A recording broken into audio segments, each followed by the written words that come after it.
자, 이제 위험물 기능사 실기시험 대비 요약본 강의하도록 하겠습니다. 물론 이제 본문 강의에서도 진행했던 내용이긴 하지만 저희가 이제 실기시험을 대비해서 간략하게 요약식으로 좀 강의를 하려고 합니다. 자, 첫 번째 나오는 게 뭐냐면 밀도 얘기예요. 밀도. 자, 우리 책에서도 나와 있지만 밀도라고 하는 것은 부피분의 질량 이렇게 나오죠.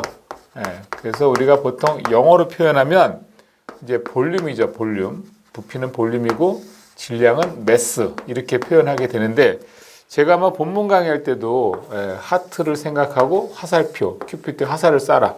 그래서 V분의 M 이렇게 얘기를 했던 기억이 납니다. 그래서 밀도는 부피분의 질량 이렇게 생각하시면 됩니다. 자, 그 다음에 이제 증기 비중이라고 하는 표현이 나오죠. 증기 비중. 증기 비중이라고 하는 것은 공기의 평균 분자량 28.84 사실은 28.84로 하셔도 되고 또 29로 하셔도 큰 문제는 없습니다. 자, 이렇게 해서 증기의 분자량 이렇게 계산하시면 됩니다. 물론 공기의 평균 분자량이 왜 28.84인지는 우리가 이제 계산을 한 적이 있어요. 자, 우리 공기는 어떻게 구성이 되어 있어요? 공기는 질소가 78% 정도 존재하고 그다음에 산소라고 하는 것이 바로 21% 정도 존재하고 자, 그다음에 아르곤이라고 하는 거 있죠. 아르곤 외에 여러 가지 물질이 혼합되어 있는 거 아르곤 외. 그래서 1% 이렇게 생각하시면 되는데 자, 여기서 우리가 공기의 평균 분자량을 구하는 방법은 질소는 분자량이 28이니까 28 곱하기 100분의 78. 자, 그다음에 산소의 분자량은 32 곱하기 100분의 21%. 그다음에 더하기를 아르곤의 경우에는 분자량이 40 곱하기 100분의 1. 자, 이걸 계산해 보니까 대략 28.84가 되더라 이 말입니다. 이걸 역시 우리는 29로 계산해서 해도 큰 문제는 없다라고 말씀을 드리고 싶고요. 자, 그다음에 이제 기체의 밀도입니다. 자, 기체의 밀도라고 하는 것은 아보가드로 법칙에 따라서 기체의 경우에는 부피를 22.4리터에 대해서 이제 분자량을 22.4리터로 나눠주게 되면 이게 바로 이제 기체의 밀도가 되는 거죠. 앞에서 말씀드렸지만 밀도라고 하는 것은 이게 이제 부피가 되는 거고요. 그 다음에 이건 바로 분자량이 되는 거죠. 이렇게 해서 기체의 밀도까지 우리가 이제 구할 수 있습니다. 자, 그 다음에 이제 열량이라고 하는 거, 열량은 MC 델타 T라고 해서 이게 바로 이제 질량을 의미하는 거고요. 질량을 의미하는 거고, 그 다음에 이게 바로 이제 비열, 그리고 이건 바로 온도 차가 되겠죠. 이 공식을 이용해서 풀 수 있는 문제들이 꽤 있습니다. 자, 그 다음에 이제 보일 법칙인데요. 이건 이제 기체의 법칙에 관련된 내용들이에요. 자, 뭐냐 하면 보일 법칙 같은 경우는 일정한 온도에서 예를 들면 온도가 일정하다라고 하는 얘기는 온도 변화는 없다라고 보시는 거죠. 그래서 예를 들어서 온도가 일정한 상태에서 PV라고 하는 것은 콘스탄트하다. 결국 보일 법칙이라고 하는 것은 P1, V1은 P2, V2라고 하는 공식으로 구할 수 있다라는 얘기고요. 오히려 샤를 법칙 같은 경우에는 이제 그 압력이 일정한 상태, 다시 말해서 압력 변화는 없다는 얘기예요. 압력 변화가 없게 되면 결국은 V는 KT라고 하는 공식으로부터 T1분의 V1은 T2분의 V2 이러한 공식을 우리가 유도해낼 수 있다라고 하는 얘기입니다. 다만 여기서 이제 온도라고 하는 것은 섭씨 온도를 그대로 쓰시면 안 되고요. 섭씨 온도에다가 273.15를 더해서 절대 온도를 환산해서 써야 된다라고 하는 얘기가 되는 거죠. 자, 그 다음에 이제는 온도나 압력이 둘 다 일정하지가 않다라고 이제 보는 거죠. 만약에 둘 다 일정하지가 않은 상태라고 하면 결국은 보일-샤를 법칙이 되는 건데 이와 같이 P1, V1, T1은 P2, V2, T2 이러한 공식으로부터 우리가 일정량의 기체의 부피는 절대 온도에는 비례하고 압력에는 반비례한다라고 하는 얘기가 되는 겁니다. 자, 지금 제가 쭉 설명을 드렸지만 이게 사실 또 좀 와닿지 않을 수도 있어요. 자, 우리가 본문에서 설명했었지만 이와 같은 4리터짜리 1기압 상태에서의 4리터의 기체를 만약에 반으로 줄인다고 하면 부피를 반으로 주면 압력은 어떻게 돼요? 2기압으로 늘어나겠죠. 반으로. 그러니까 2배로 늘어나겠죠. 이 얘기는 결국은 그 부피라고 하는 것은 압력에 대해서 반비례한다라고 하는 얘기가 되는 겁니다. 다시 말해서 부피라고 하는 것은 압력에 대해서 반비례한다. 그래서 이걸 우리가 P를 왼쪽 항으로 이동하게 되면 이와 같이 PV는 콘스탄트다라고 하는 식으로 우리가 얘기를 할 수 있는 거예요. 자, 그 다음에 역시 이 부피 같은 경우에 만약에 온도에 대해서는 당연히 온도에 대해서 비례관계 있겠죠. 우리 여러분들 여름에 어떻게 돼요? 여름에 좀 늘어지죠. 겨울에는 움츠리게 되고. 그 얘기는 뭐냐면 부피라고 하는 것은 온도가 올라가면 늘어나고 온도가 낮아지면 줄어드는 그런 상태라는 얘기예요. 그래서 이걸 왼쪽 항으로 이동하게 되면 결국은 이와 같이 T1분의 V1 이런 식으로 우리가 쓸 수가 있는 거가 되겠습니다. 다만 이와 같이 압력과 온도가 일정하지 않은 상태가 되면 그때는 자 부피라고 하는 것은 어떻게 되는 거예요? 압력에 대해서는 반비례하고 그 다음에 온도에 대해서는 비례하는 이런 관계가 되는 거니까 여기 있는 P를 왼쪽으로 이동하게 되면 PV가 되는 거고 그 다음에 이 그 T를 왼쪽으로 이동하게 되면 분모로 가기 때문에 이와 같은 형태가 되는 거예요. 그래서 P1, V1, T1은 T2분의 P2, V2 이와 같은 식을 유도해낼 수가 있다라는 얘기입니다. 그러니까 사실은 보일 법칙에서부터 보일샤를 법칙까지 갈 때 사실은 부피라고 하는 게 압력에 대해서 반비례하고 온도에 대해서 비례한다. 이런 정도의 관계를 좀 비교식으로 유도해낼 수 있다라고 하면 그렇게 어렵진 않을 겁니다. 자, 사실은 이런 보일샤를 법칙보다는 더 중요한 게 있어요. 뭐냐 하면 이상기체 상태 방정식입니다. 이상기체 상태 방정식이 제일 중요해요. 우리가 이제 방금 얘기했던 거 다시 한번 볼게요. 부피라고 하는 게 보일 법칙에 의하면 압력에 대해서 반비례한다라는 얘기고 그 다음에 온도에 대해서는 비례한다라고 하는 얘기죠. 부피라고 하는 것은. 그 다음에 양이 늘어나면 늘어날수록 부피는 어떻게 돼요? 늘어나겠죠. 그래서 몰수도 역시 비례한다고 보는 거예요. 우리가 그 화학에서는 양을 표시할 때는 몰수로 나타내거든요. 자, 그러면 자 이제 왼쪽으로 한번 이 비례식의 관계를 한번 정의해 볼게요. P를 왼쪽 항으로 이동하게 되면 어떻게 됩니까? PV라고 하는 것은 NT라고 하는 식으로 정리할 수가 있는데 이때 PV하고 NT 사이에는 일정한 비례 상수값이 존재한다라고 하는 겁니다. 이게 바로 기체 상수가 되는 거예요. 그래서 PV는 nRT라고 하는 공식을 우리가 유도해낼 수가 있는 거고 그 다음에 몰수라고 하는 것은 분자량분의 무게로 나타낼 수 있어요. 자, 따라서 PV라고 하는 것은 nRT로 다시 정리해서 쓸 수 있고 n은 n분의 WRT라고 하는 식으로 정리해서 쓸 수 있는 겁니다. 그렇게 되면 우리가 사실은 부피에 대한 식으로 정리해 줄 수가 있죠. 부피에 대해서 정리하면 P는 이쪽으로 옮겨서 Pn분의 WRT라고 하는 공식을 유도해낼 수 있습니다. 따라서 앞으로는 이상기체 상태 방정식을 좀 잘 기억해 두시면 좋을 것 같습니다. 자, 근데 금방 우리가 이제 기체상수 R값이라고 했는데 이 기체상수 R값이라고 하는 건 어떻게 나오느냐? 자, PV는 nRT라고 했고요. R값을 한번 구해볼까요? R은 어떻게 돼요? R값이라고 하는 것은 NT분의 PV라고 하는 값이 되죠.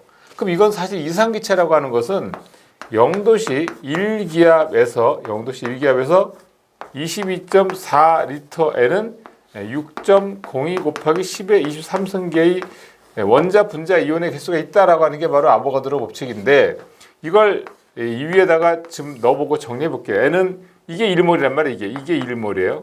그러면 1몰 곱하기 0도라고 했으니까 273.15 켈빈이 될 거고요. 그 다음에 P 값은 압력은 1기압이라고 했고요. 그리고 부피는 22.4리터라고 했습니다. 이걸 계산해 보니까 0.082 리터 ATM per 켈빈 몰이라고 하는 것이 나오는 거예요.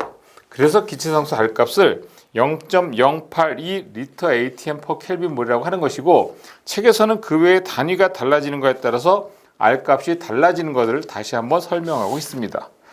자, 일단 기초화학적인 내용을 이렇게 정리를 할 텐데, 중요한 건 뭐냐면 바로 이상기체 상태 방정식이 제일 중요하고요. 그 다음에 이제 증기 비중이 아주 중요합니다. 그 부분만 조금만 더 설명을 드리고 이 파트 넘어가도록 하겠습니다. 자, 시험에서는 증기 비중에 대한 얘기가 굉장히 많이 나와요. 그래서 증기 비중에 대한 사례를 좀 설명을 좀 드려볼게요. 아까는 이제 제가 증기 비중에 대한 기본적인 설명만 드린 거고요. 자, 증기 비중은 어떻게 한다 그랬어요? 증기 비중은 공기의 평균 분자량 값분의 증기의 분자량 이렇게 구한다 그랬어요. 그럼 결국은 이 증기 비중이라고 하는 것은 기준 물질이 뭐냐면 공기가 됩니다. 공기보다 무거우면 가라앉고 공기보다 가벼우면 뜨는 거거든요. 자, 그렇다면 예를 들어서 자, CO2의 증기 비중을 구하세요. 이렇게 되면 어떻게 되는 거예요? CO2의 증기 비중 구하려면 28.84분의 CO2의 분자량 계산해야죠. 탄소는 12고 산소는 16짜리가 2배 있는 거니까 합이 44가 됩니다. 따라서 44를 28.84로 나누게 되면 1.5배라고 하는 값이 나오는 거예요. 이 얘기는 뭐냐? CO2는 공기보다 1.5배가 무겁습니다. 그 뜻이에요. 그래서 우리가 보통 소화할 때 CO2를 뿌리게 되면 CO2가 그 연소면을 덮어서 무거우니까 날아가지가 않아서 공기가 차단돼서 질식 소화가 가능한 겁니다. 자, 그래서 우리가 증기비중값 좀 잘 알아야 되고요. 물론 CO2 말고도 예를 들어서 무슨 C6H6 벤젠의 증기비중이라든가 또는 CH3COOH 초산의 증기비중이라든가 이런 것들은 다 각각의 분자량을 구해서 공기의 평균 분자량 값을 나눠주게 되면 그 비중값을 구할 수가 있는 겁니다. 이렇게 되는 거예요. 자, 그 다음에 또 하나 이제 이상기체 상태 방정식, 아까 PV는 nRT라고 하는 이상기체 상태 방정식을 말씀을 드렸는데, 자, n은 n분의 WRT로 구한다고 했죠. 자, 따라서 부피 구하려면 PN분의 WRT로 구한다고 했어요. 자, 예를 들어서 우리가 이산화탄소 소화기를 만약에 0도씨 22.4 0도씨 대기압에서 1kg의 이산화탄소를 방출했다고 하면 그 이산화탄소의 부피는 얼마가 되겠습니까? 라고 만약에 물어볼 수 있잖아요. 그럼 어떻게 돼요? 부피라고 하는 거 금방 이 공식에 따라서 P 압력은 1기압이라고 했고, 그 다음 1kg라고 했죠, 여기는. 그 다음 분자량은, CO2의 분자량은 44g per 몰이 될 거고요. 그 다음 무게는 1kg라고 했으니까 10의 3승g이 되고, 기체성소 R 값은 0.082 리터 ATM per 켈빈 몰이 될 거고요. 온도는 0도씨라고 했으니까 273.15 켈빈. 이렇게 해서 우리가 그 이산화탄소의 1kg가 방출되었을 때 부피를 구할 수 있다라는 얘기입니다. 사실 이 페이지에서 제일 중요한 건 증기비중 구하는 방법하고 그 다음에 이상기체 상태 방정식을 이용해서 부피를 구하는 게 제일 중요하다고 보시면 되겠습니다. 자, 다음은 화재 예방 분야인데요. 연소의 형태에 대한 얘기입니다. 우리가 이제 기체, 액체, 고체 이렇게 분류를 해서 각각의 연소 형태에 대해서 설명을 좀 드릴 거거든요. 제가 본문에서 잠깐 말씀드렸었지만 우리가 기체, 액체, 고체 구분할 때 특히 이제 기체는요 눈에 보이지 않는 상태라고 했어요. 왜냐하면 분자 간의 거리가 너무 머니까. 자, 그래서 기체의 연소 형태를 설명할 때는 확산 연소와 예혼합 연소로 구분할 수 있어요. 자, 예를 들면 이런 거죠. 자, 여러분들 혹시 제가 이렇게 그리면 이게 뭐로 보이세요? 한번 상상을 해보세요.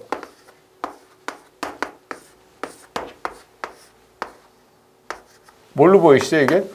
당연히 뭐 짐작하시는 게 생기죠.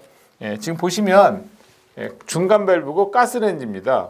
가스레인지를 탁 켜는 순간 우리 집에서 여러분들 쓰는 거 있죠? 여기 이제 보통 이제 LNG를 많이 쓰시죠, LNG를 통해서 가스가 공급이 되면 가스는 여기서 이렇게 나오는 거고요. 그리고 딸깍하면서 저마원 제공되면 이때 이제 불이 붙는 거란 말이에요. 근데 산소는 어디 있어요? 우리가 연소의 3요소로 따지면 가연물, 산소 공급원, 저마원인데 가스는 가연물은 여기서 제공이 되고 있고 딸깍하면서 저마원 제공되는데 산소는 어디 있어요? 산소는 주변에 있잖아요. 그래서 이 주변의 산소하고 결합하면서 불이 붙기 때문에 우리는 이런 거를 확산 연소 이런 표현을 씁니다. 그래서 확산연소라고 하는 것은 가연성 가스하고 공기를 미리 혼합하지 않고 산소의 공급을 가스의 확산에 의해서 주위에 있는 공기와 혼합해서 연소하는 것. 이게 바로 확산연소라는 뜻이에요. 결국은 가연성 가스하고 산소가 나중에 만나서 연소가 이루어지는 형태를 말하는 거고요. 자, 그 다음에 이런 경우가 있죠.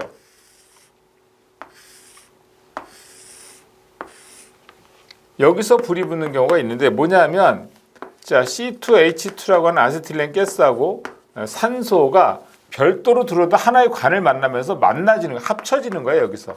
그러면 어떻게 돼요? 미리 혼합되어 있는 상태에서 불이 붙는 거죠. 우린 이런 거를 예혼합연소 또는 혼합연소 이렇게 표현을 합니다. 그래서 가연성 가스와 공기를 혼합시켜서 연소시키는 경우. 자, 여기는 확산연소가 되고 여기는 바로 혼합연소가 되는 겁니다. 그래서 우리가 가스의 경우, 기체의 경우에는 딱 두 가지 연소 형태가 있다라고 보시면 됩니다. 자, 그 다음에 이제 액체인데요. 액체는 증발연소와 분해연소라고 하는 게 있어요. 증발연소라는 거하고 분해연소라고 하는 걸 제가 한번 구분해서 설명을 드려볼게요. 자, 여러분들 여기 보시기에 이게 만약에 이제 그 휘발유라고 가정을 할게요. 휘발유인 경우에는 여기서 증기가 발생하겠죠. 자, 우리 여기서 만약에 불꽃을 대면 어떻게 돼요? 불이 붙겠죠. 이런 경우를 우리가 증발연소라고 하는 겁니다. 이건 뭐냐면 휘발유는 가스 상태죠. 여기서는 휘발유가 액체 상태고요. 그리고 여기에 휘발유에서 발생하는 유증기 있죠. 휘발유 유증기에 불이 붙는 거예요. 액체 상태였다가 기체 상태의 휘발유에 불이 붙는 걸 우리는 증발연소라고 하는 표현을 쓰는 겁니다. 자, 근데 이번에 이런 거 어떨까? 이런 거. 등유. 자, 등유의 경우에는 발생하는 유증기가 있을 텐데 불꽃 반응을 되면 불이 붙나요? 자, 휘발유는 마이너스 43도가 인하점이고 등유는 39도 이상입니다. 그러면 여기서는 당연히 불꽃 반응을 됐을 때 불이 안 붙겠죠. 그래서 가열을 합니다. 자, 가열하면 좀 더 많은 양의 유증기가 발생할 거예요. 자, 그래서 액체였던 등유가 기체 상태의 등유로 바뀝니다. 그때 불이 붙는 거, 이걸 우리가 뭐라고 하냐면 증발연소라고 하는 거예요. 그러니까 증발연소라고 하는 것은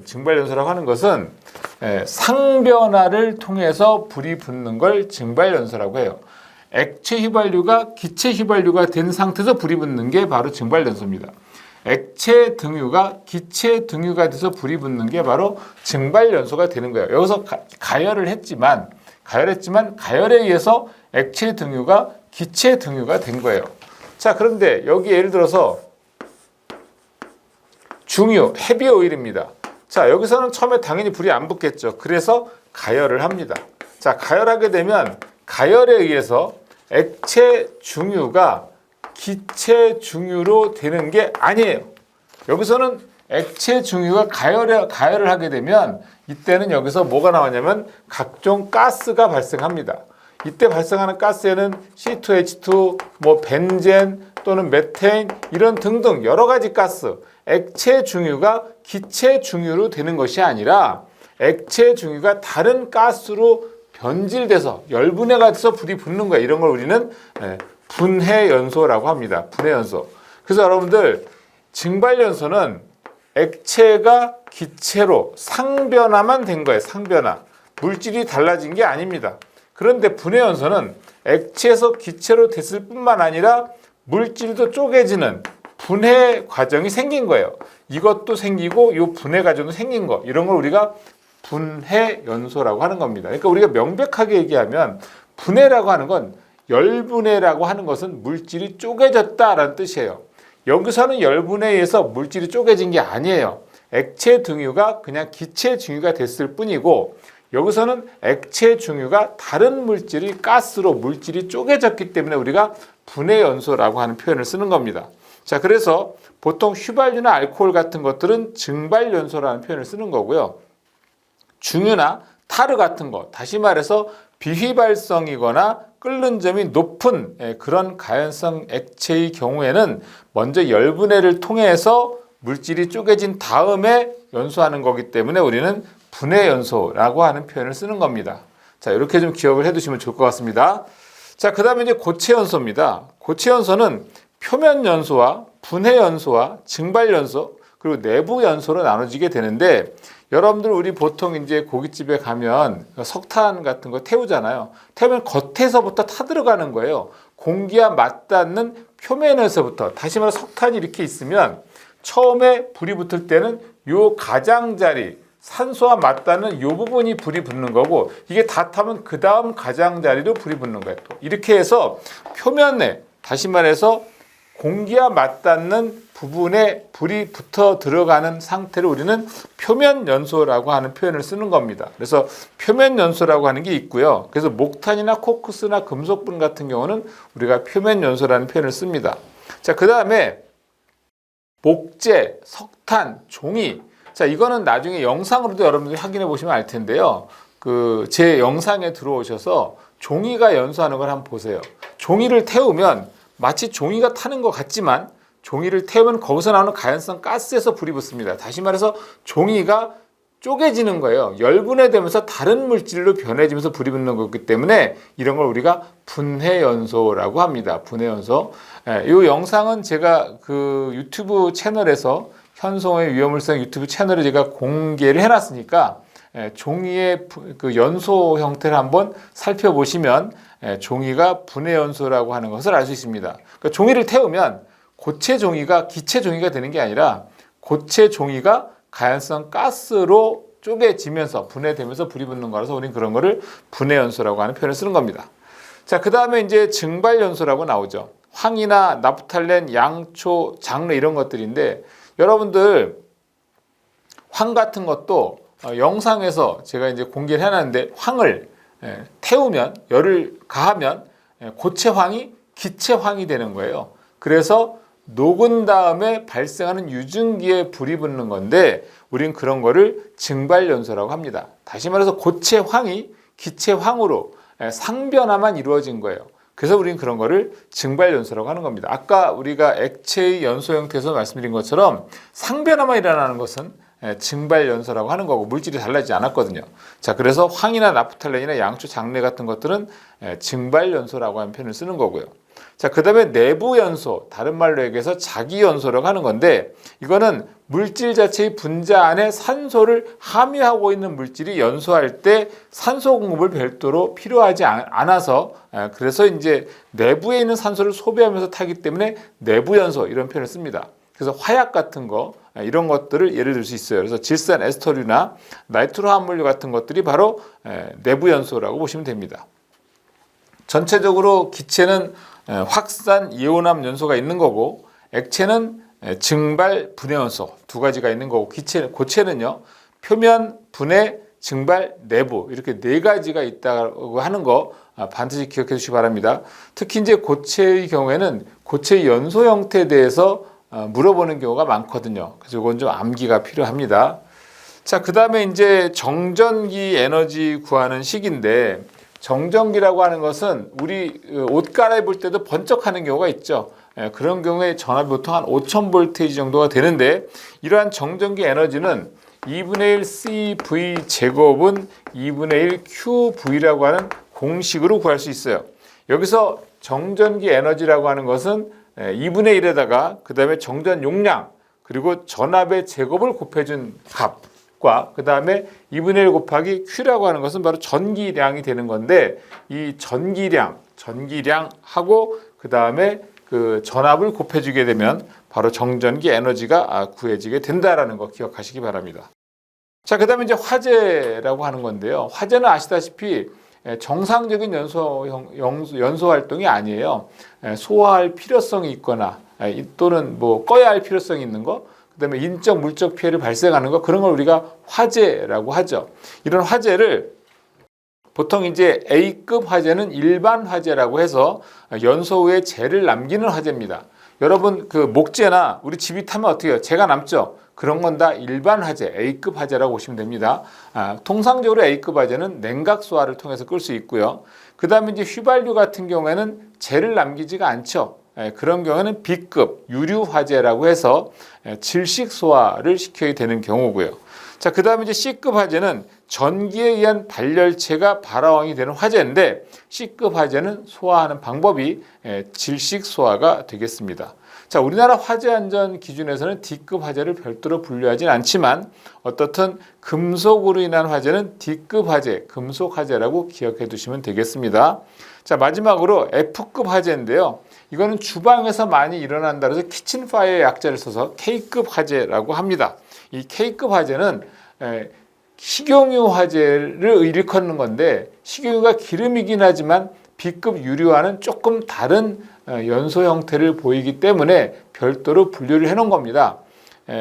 식용유 화재 같은 경우에는 400도 정도에서 불이 붙는데 이거는 식혀줘야만 되는 거예요. 불을 끌 때는 식용유 자체 온도를 낮춰서 꺼야 되거든요.